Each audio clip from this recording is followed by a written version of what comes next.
Hello friends. Welcome to my YouTube channel trading concept. So friends, skip చేయకుండా last వరకు చూడండి. ప్రతిది డీప్‌గా ఎక్స్‌ప్లెయిన్ చేస్తాను. ప్రతీది ప్రాపర్‌గా ఎక్స్‌ప్లెయిన్ చేస్తాను. ఇక్కడున్న ప్రైస్ యాక్షన్ కూడా. సో మీరు స్కిప్ చేయకుండా లాస్ట్ వరకు చూడండి. సో నా ఛానెల్‌ని సబ్స్క్రైబ్ చేయనోళ్ళు సబ్స్క్రైబ్ చేసుకోండి. ఈ వీడియోని లైక్ చేయండి. సో ప్రతి వీడియోని లైక్ చేయండి. సో షార్ట్స్ కూడా అప్‌లోడ్ చేస్తున్నాను. చూడండి, లైక్ చేయండి. సో మీ యొక్క లైక్ ద్వారా ఇంకొంతమందికి రీచ్ అవుతది ఈ ఛానల్ అన్నమాట. సో ఆ విధంగా నాకు సపోర్ట్ అవుతుంది.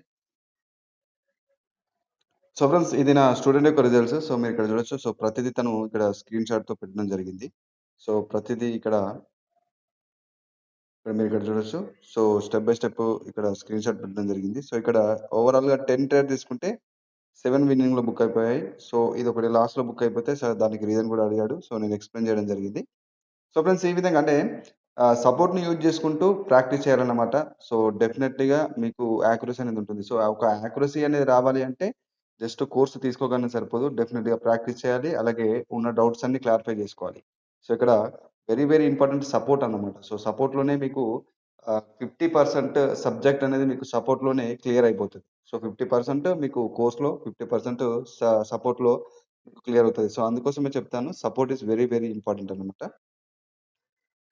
సో ఫ్రెండ్స్, ఈ యొక్క స్టూడెంటే కంప్లీట్‌గా తను పర్సనల్ స్ట్రాటజీ తీసుకున్నాడు. సో ఇక్కడ ఆహ్, నిన్న గూడా చూపెట్టాను తన యొక్క రిజల్ట్స్. సో ఇక్కడ $53 వరకి తను చేశాడు. సో రోజుకి ఒక $30-50 వరకు ఒక టార్గెట్‌తో చేసుకుంటున్నాడు. సో చాలా బాగా యూజ్ చేసుకుంటున్నాడు స్ట్రాటజీ. ఏంటంటే చెప్పిన కండిషన్స్‌ని ప్రాపర్‌గా ఫాలో అవుతూ చేస్తే డెఫినెట్‌గా ఈ రిజల్ట్ ఉంటుంది. ఫస్ట్ స్ట్రాటజీ అయినా గూడా మీరు ప్రాపర్‌గా ప్రాక్టీస్ చేయాల్సి ఉంటుందన్నమాట. సో తను 3 మంత్స్ స్ట్రాటజీ మీద వర్క్ చేయడం జరిగింది. సో 3 మంత్స్ ఒక హార్డ్ వర్క్ చేశాడు. ఓన్లీ స్ట్రాటజీ పైనే. సో ఇంకేమి చూడలేదు. సో ఓన్లీ స్ట్రాటజీ పైన వర్క్ చేశాడు. సో ఈ యొక్క రిజల్ట్ అనేది మనకిక్కడ చూడడం జరుగుతుంది. సో ఈ విధంగా డెఫినెట్‌లీగా ప్రాక్టీస్ అనేది వెరీ వెరీ ఇంపార్టెంట్. సో ప్రాక్టీస్‌తో పాటు డౌట్స్ కూడా క్లారిఫై చేసుకోవాలి. సో అలాంటప్పుడు మీకు అది సబ్జెక్ట్ అయినా, ఒక స్ట్రాటజీ అయినా కూడా మీకు ఒక ప్రాపర్ ఐడియా అనేది మీకు వస్తదనమాట. సో మైండ్‌లో రిజిస్టర్ అవ్వాలి అంటే మల్టిపుల్ టైమ్స్ చూడాలి మీరు. కోర్స్ 1, 2 టైమ్స్ చూసి వదిలేయకండి. మీకు ఎక్కడ తీసుకున్న కోర్సెస్ మీకు ఎవరైతే ఇస్తున్నారో సో ఆ కోర్సెస్‌ని మీరు మల్టిపుల్ టైమ్స్ చూస్తూ వాళ్ళ సపోర్ట్‌ని అడగండి. సపోర్ట్ డెఫినెట్‌లీగా ఉండాలి. సపోర్ట్ యూజ్ చేసుకుంటూ మీరు ప్రిపేర్ అవ్వాల్సి ఉంటుంది. First learning is the important అన్నమాట. సో లెర్నింగ్ అందుకని చెప్తాను నేను. డెఫినెట్‌గా లెర్నింగ్ ఉంటేనే మనం ట్రేడింగ్‌లో ప్రాఫిట్స్ చేయగలుగుతాం. మన యాక్యురసీ అనేది ఉంటుందనమాట. So without learning just YouTube knowledge అనేది వర్క్ అవ్వదు. సో డెఫినెట్‌గా మీకు ఇంట్రెస్ట్ ఉంటే నేర్చుకోండి. మీ మెంటర్ యొక్క సపోర్ట్ 100% తీసుకోండి. సో ఇక్కడ చూడొచ్చు ఫ్రెండ్స్, నేను ఒక సెల్ ట్రేడ్ తీసుకోవడం జరిగింది. సో ఇక్కడ ఒక జోన్ డ్రా చేశాను నేను. సో కంప్లీట్‌గా మనకి ఓవరాల్‌గా ఇది ఒక సప్లై అండ్ డిమాండ్ జోన్ లాగా వర్క్ అవుతుంది. సో ఇక్కడ చూడొచ్చు మీకు ప్రాపర్‌గా చూసినట్లయితే ఇక్కడ మార్కెట్ ఎప్పుడైతే ఇక్కడ రీటెస్ట్ అవుతుందో సో అక్కడి నుంచి మనకు ఒక సప్లై. సో ఆఫ్టర్ బ్రేక్‌ఔట్ మనకి ఇక్కడ నుంచి ఒక మంచి మొమెంటమ్ కూడా క్రియేట్ అవుతుంది. సో ఆ యొక్క జోన్ నేను ఇక్కడ డ్రా చేసుకున్నాను. సో మార్కెట్ రీటెస్ట్ చేస్తుందన్నమాట ఆ లెవెల్‌ని. మీరిక్కడ చూడొచ్చు. సో రీటెస్ట్ చేసే క్రమంలో మనకి ఒక ఇండికేషన్ కూడా దొరికింది. ఆ కన్ఫర్మేషన్‌తో నేను ట్రేడ్ తీసుకున్నాను. సో ఇక్కడ రీజన్ చెప్తాను. సో ప్రీవియస్ అనే మనకి ఆ జోన్ అనేది క్రియేట్ అయిపోయింది మార్కెట్. సో ఎప్పుడైతే ఆఫ్టర్ బ్రేక్‌ఔట్ ఇక్కడ చూడొచ్చు మనకొక మొమెంటమ్ కూడా క్రియేట్ చేస్తుంది. ఇక్కడ డబుల్ బాటమ్ క్రియేట్ చేసి మార్కెట్ ఈ యొక్క కైండ్ ఆఫ్ మొమెంటమ్‌ని క్రియేట్ చేస్తుంది. సో నెక్స్ట్ ఇక్కడ చూడొచ్చు ఒక కైండ్ ఆఫ్ రివర్సల్ సైన్ వచ్చింది. విత్ న్యూలో మనకి ఇక్కడ క్రియేట్ అవుతుంది. సో ఇక్కడ చూడొచ్చు ఈ యొక్క లెవెల్ ఏదైతే ఉందో మనకు ఒక జోన్ క్రియేట్ అయిందో సో ఇక్కడ మనకి సపోర్ట్ గాను, మనకి ఇక్కడ రెసిస్టెన్స్ అంటే ఇక్కడ సప్లై అండ్ డిమాండ్ కూడా మనకి ఇక్కడ మనం కన్సిడర్ చేసుకోవచ్చు. అంటే support become resistance, resistance become support లాగా ఇక్కడ సప్లై బికమ్ డిమాండ్ అని కూడా మనం ఇక్కడ కన్సిడర్ చేసుకోవచ్చు. సో ఇది అడ్వాన్స్‌డ్ అన్నమాట. సో ఈ అడ్వాన్స్‌డ్ కాన్సెప్ట్‌లో మనకి ఇక్కడ చూడొచ్చు.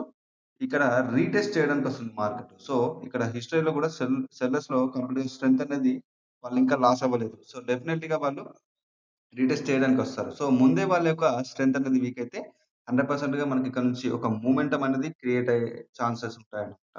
సో బట్ ఇక్కడ మొమెంటమ్ వాళ్ళు ఇంకా లాస్ అవ్వలేదు. సో సెల్లింగ్ ప్రెషర్ చూపిస్తున్నారు మార్కెట్‌లో.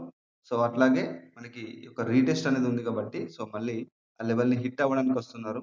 సో ఆ కన్ఫర్మేషన్‌తో నేను షూర్‌గా తీసుకున్నాను. సెల్ ట్రేడ్ ఈ క్యాండిల్ పైన తీసుకున్నాను నేను. సో మనకిది ప్రాఫిట్‌లో బుక్ అయిపోయింది. సో డెఫినెట్‌లీగా మీరు కండిషన్‌ని అర్థం చేసుకోవాలన్నమాట. అంటే మీకక్కడ ఉన్న కండిషన్ మార్కెట్ ఏ సిట్యుయేషన్‌లో మనకి క్రియేట్ అవుతుంది. సో జనరల్‌గా ఎస్ఎన్ఆర్స్ అని చెప్పేసి మనకు ఈ విధంగా డ్రా చేసుకుంటున్నారు. సో అక్కడ మార్కెట్ యొక్క స్ట్రక్చర్ చూడట్లేదు. అండ్ ఆ యొక్క కండిషన్. సో, మార్కెట్ స్టోరీని మీరు రీడ్ చేయాలి. సో, ఇక్కడ ఉన్న ప్రతి ఒక్క క్యాండిల్ మీకు ఒక స్టోరీని మీకు ఇండికేట్ చేస్తది. సో, క్యాండిల్ సైకాలజీ తెలిస్తే మీకు మార్కెట్ యొక్క స్టోరీ అనేది మీరు రీడ్ చేయొచ్చనమాట. సో, క్యాండిల్ సైకాలజీ తెలియాలి. ప్లస్ మార్కెట్ ఏ కండిషన్‌లో ఉంది. So, impulsive wave, corrective wave స్ట్రక్చర్‌లో మీరిక్కడ చూసుకోవాలి. సో, కంప్లీట్‌గా మార్కెట్ ఏ కండిషన్‌లో ఉంది? రీటెస్ట్ చేస్తుంది. బ్రేక్‌ఔట్ తర్వాత రీటెస్ట్ చేస్తుందా? సో, రీటెస్ట్ కండిషన్‌లో ఉందా? సో, ఒక మొమెంటమ్‌లో ఉందా? క్యాండిల్‌స్టిక్స్ స్ట్రక్చర్ ఏ విధంగా ఉంది? సో, అక్కడ మనకి మార్కెట్ స్ట్రక్చర్ ఏ విధంగా ఉంది? High, lows. సో, ఈ కన్ఫర్మేషన్స్ ఉంటాయి. సో, జస్ట్ సింగిల్ లెవెల్‌ని చూసుకొని డైరెక్ట్‌గా అక్కడ రిజెక్షన్ తీసుకుంటే ట్రేడ్ చేయడం ఈ విధంగా కాదు. సో, సపోర్ట్ రెసిస్టెన్స్ అనేది నేను ప్రతి వీడియోలో అదే చెప్తాను. సపోర్ట్ రెసిస్టెన్స్‌ని మీద బేస్ అయ్యి మీరు ట్రేడ్ చేయకండి. మీకు కావాలంటే చూడండి, ఒక ట్రెండీ మార్కెట్‌లో మనకి ఒక అప్‌వర్డ్ డైరెక్షన్ గాని, ఒక అప్‌వర్డ్ డైరెక్షన్‌లో ఉన్న మార్కెట్ గాని, మనకి డౌన్‌వర్డ్ డైరెక్షన్‌లో ఉన్న మార్కెట్ గాని మీరు చూడొచ్చు. మనకి ఒక ట్రెండీ మార్కెట్‌లో మనకు ఈ యొక్క రెసిస్టెన్స్ సపోర్ట్ అనేది వర్క్ అవ్వదు. సో, ఒక సైడ్ వేస్‌లో మీకు కొంత వర్క్ అవుతది. కొంత వర్క్ అవ్వదు. సో, ట్రెండీ మార్కెట్‌లో అసలుకే వర్క్ అవ్వవు లెవెల్స్. సో, మెయిన్‌గా మనం యొక్క మార్కెట్ కండిషన్‌ని మీరు రీడ్ చేయాలి. అలాగే స్ట్రక్చర్‌తో పాటు క్యాండిల్ సైకిల్‌ని రీడ్ చేయాలి. సో, ప్రతి ఒక్క క్యాండిల్ మనకొక స్టోరీని ఇండికేట్ చేస్తది. ఆ స్టోరీని మీరు చదవగలగాలి. అంటే మార్కెట్ స్ట్రక్చర్‌తో కంబైన్ చేస్తూ క్యాండిల్ స్టోరీని చదువుతూ ఇక్కడ స్ట్రక్చర్ ప్లస్ క్యాషిక్ స్టోరీ అనేది కంబైన్ అవ్వాలన్నమాట. సో, దాన్ని మీరు అర్థం చేసుకున్నప్పుడు ఆటోమేటిక్‌గా మీకు యాక్యురసీ అనేది ఇంక్రీజ్ అవుతది. So, that is price action అన్నమాట. అదే ప్రైస్ యాక్షన్. ఇంకా ఏముండదు. సో, ఇక్కడ చూడొచ్చు, ఒక సెల్ ట్రేడ్ తీసుకున్నాను. సో, మంచి ఆపర్చునిటీ అంటే మనకి అకార్డింగ్ టు కండిషన్ గాని, సో, పర్టిక్యులర్‌గా మనకు ఎక్కడైతే మార్కెట్ ఆపర్చునిటీ అనేది ఇస్తుందో, సో, అక్కడ ప్రాపర్‌గా మనం చూసి ప్రాపర్ కన్ఫర్మేషన్‌తో ట్రేడ్ తీసుకోవాలి. సో, ప్రాపర్‌గా మీరు కాన్ఫిడెంట్‌గా ట్రేడ్ తీసుకోవాలంటే డెఫినైట్‌లీగా మీకు 100%గా నాలెడ్జ్ అనేది ఉండాలి. సో, నాలెడ్జ్ లేకపోతే మీరు డెఫినిట్‌గా చెప్తున్నాను. వితౌట్ నాలెడ్జ్ ఆహ్, ఒక ఫియర్ ఉంటది. ఇప్పుడు మీరు జనరల్‌గా ఆహ్, డెమోలో చేస్తారు కొంతమంది. సో, డెమోలో చేసే వాళ్ళకి ఏమవుతది అంటే కొంత మైండ్ అనేది ఫ్రీ ఉంటది. సో, ఫియర్ అనేది ఉండదు. సో, డైరెక్ట్‌గా అక్కడ కొంత యాక్యురసీ అనేది ఉంటుంది. సో, అదే మీరు రియల్‌కొచ్చేసరికి స్మాల్ అమౌంట్ అయినా కూడా కొంత ఫియర్ ఉంటుంది. సబ్జెక్ట్‌ని ఫాలో అవ్వరు. సో, అలా ఫియర్ ఉంది అంటే దానికి మెయిన్ రీజన్ ఏంటి అంటే 100%గా మీకక్కడ కాన్ఫిడెన్స్ లేదు. అంటే మీ సబ్జెక్ట్ పైన మీకు కాన్ఫిడెన్స్ లేదు. సో, డెఫినైట్‌లీగా మీరు ప్రాక్టీస్ చేసి, సో, ఓవరాల్‌గా బ్యాక్ టెస్ట్ చేసి మీ యొక్క నాలెడ్జ్‌ని, సో, మీరైతే నేర్చుకున్నారో దాన్ని ఓవరాల్‌గా బ్యాక్ టెస్ట్ చేసి కొన్ని నెలల నుంచైనా, కొన్ని సంవత్సరాల నుంచెలైనా దానికి తగ్గట్టుగా మీరు ఒక హార్డ్ వర్క్ చేసుంటే గనక ప్రతి కండిషన్‌ని మీరిక్కడ ఎక్స్‌పీరియన్స్ అయ్యుంటారు. సో, ప్రతి ఒక్క కండిషన్‌ని మీరిక్కడ ఎక్స్‌పీరియన్స్ అయ్యుంటారు కాబట్టి, మీరు స్టోరీతో సహా మీరు దాన్ని ప్రతీది ఏ కండిషన్‌లో ఉంది, క్యాండిల్‌స్టిక్ ఏమి ఇండికేట్ చేస్తుంది, సో, నెక్స్ట్ ఎక్కడికి మూవ్ అవుతది, మార్కెట్ యొక్క నెక్స్ట్ టార్గెట్‌లు ఎక్కడికి అనేది మీకు మీరే మీరు ఓన్‌గా చేసుకుంటారు. సో, ఫ్రెండ్స్ ఈ ట్రేడ్‌కి నేను రీజన్ చెప్తాను. సో, ఇక్కడ కన్ఫర్మేషన్స్ క్యాండిల్‌స్టిక్స్ కన్ఫర్మేషన్‌లో సో, మనకు పైన జోన్ అనేది క్రియేట్ అయిపోయింది. సో, నెక్స్ట్ మార్కెట్‌లో చూడండి రివర్సల్ సైన్ వస్తుంది. సో, ఇక్కడ చూడండి సెల్లర్స్ అనే వాళ్ళు కంప్లీట్‌గా స్ట్రెంత్ అనేది చూపిస్తున్నారు. బట్ బయర్స్ కంప్లీట్‌గా వాళ్ళ యొక్క స్ట్రెంత్ అనేది స్ట్రాంగ్‌గా చూపిస్తున్నారు. ఇక్కడ చూడొచ్చు. మనకు ప్యాటర్న్‌లో గూడా మార్కెట్ స్ట్రక్చర్‌లో గూడా ఇక్కడ చూడొచ్చు. మనకు డబ్ల్యూ బాటమ్. సో, ఈ విధమైన ఒక ఇండికేషన్, ఒక రివర్సల్ సైన్. సో, బయర్స్‌లో స్ట్రెంత్ ఉంది మళ్ళీ. సో, అట్లాగే నెక్స్ట్ టార్గెట్ ఇదొక జోన్ ఉంది గదా! ఈ జోన్‌ని హిట్ అవ్వడానికి వాళ్ళు ట్రై జేస్తున్నారు. సో, ఆ కన్ఫర్మేషన్ తోటి నేను ఇక్కడ మల్టిపుల్‌గా నేను ట్రేడ్ తీసుకుంటున్నాను. సో, ఓవరాల్‌గా చూడొచ్చు. ఇది మనకి విన్నింగ్‌లో బుక్ అవుతది. సో, డెఫినైట్‌గా అది మనకి లాస్‌లో బుక్ అయిపోయింది. So, no problem. నేను మార్టింగల్ స్టెప్స్‌లో ఈ యొక్క ఎందుకంటే మార్కెట్ నాకు తెలుసు. నాకు ముందుగానే తెలుసు. డెఫినైట్‌గా మార్కెట్ యొక్క టార్గెట్ అనేది ఇక్కడుంది. ఈ టార్గెట్‌ని హిట్ అవ్వడానికి చూస్తారు. ఎందుకంటే ఇక్కడ మళ్ళీ ఇక్కడ ఒక సెల్లర్స్ రీట్రేస్ అవ్వడానికి రీజన్ ఏంటి అంటే వాళ్ళు కంప్లీట్‌గా ఇక్కడ వీక్ అవ్వలేదు. సో, వీక్ అవ్వని పార్టీ ఎప్పుడు గాని మనకు రీట్రేస్ అయ్యే ఛాన్సెస్ ఉంటదన్నమాట. సో, ప్రాపర్‌గా మార్కెట్ కండిషన్‌ని మనం రీడ్ చేయగలిగితే సో, ఓవరాల్‌గా మనం ట్రేడ్ చేసుకోవచ్చు. సో, ఇక్కడ ఒక కండిషన్ ఫుల్‌ఫిల్ అవ్వాలి. అదే మనకి ఇక్కడ రీట్రేస్ అన్నమాట. అంటే మనకి ఇక్కడ చూడొచ్చు. ఏదైతే జోన్ అనేది క్రియేట్ అయిపోయిందో, ఆ జోన్‌ని హిట్ అవ్వడానికి అంటే మార్కెట్ యొక్క నెక్స్ట్ టార్గెట్ అనేది ఆ జోన్ అన్నమాట. ఆ జోన్‌ని హిట్ అవ్వడానికి వెళ్తున్నారు. అక్కడున్న మళ్ళీ క్యాండిల్ యొక్క స్ట్రెంత్ గాని, వాళ్ళు చేసే ఇండికేషన్‌ని బట్టి మనం డైరెక్ట్‌గా ట్రేడ్ చేయగలుగుతాం. సో, ఇక్కడ మనకు మార్కెట్‌లో క్యాండిల్ ఒక లెవెల్ దగ్గర రిజెక్షన్ తీసుకోవడాన్ని సెల్ ట్రేడ్ తీసుకోవడం, బై ట్రేడ్ తీసుకోవడం కాదు. ఆ కండిషన్ ఏ విధంగా ఉంది అక్కడ మార్కెట్ స్ట్రక్చర్‌లో మెయిన్ ఇంపార్టెంటే మార్కెట్ స్ట్రక్చర్. సో, స్ట్రక్చర్ అనేది మీరొకసారి మాస్టర్ అయితే తర్వాత క్యాండిల్ సైకాలజీ.